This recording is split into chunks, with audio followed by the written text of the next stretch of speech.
For me, I didn't expect the experience to be so great because it was my husband who went on Facebook that we got to know SGDriver. Then we got the quotation for renewal and everything. So I had a car accident in October, which is just 2 months away.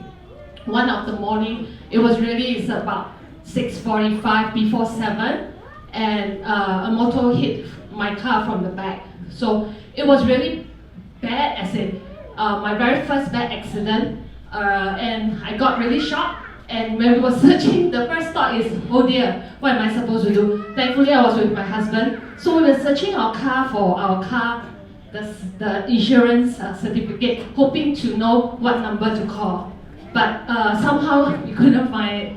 So in the end, the first thought that we could think of is Lorenzo number, because we have been communicating to him. Then we text him, and it was 6+ before 7. I wasn't expecting him to respond so quickly. Very soon, within the 10 minutes, he responded to me, and without me asking for much detail, he started sending me my insurance certificate, all those things that I wasn't expecting him to send that would be really helpful.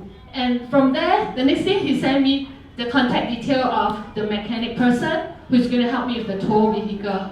So for everything that we was experiencing within that 20 minutes, Lorenzo, his turnaround time was really fast, and that was really helpful for us. So it was really a very wonderful experience in terms of that, because early in the morning you just hope someone will respond to you, and you just get people from his team and even his mechanic. I think his overall business partner that came alongside with him is really good, including the mechanic. If any one of the staff is here, Seng Adi, if I didn't remember wrongly, they are really good, the after service and everything. So thanks everyone.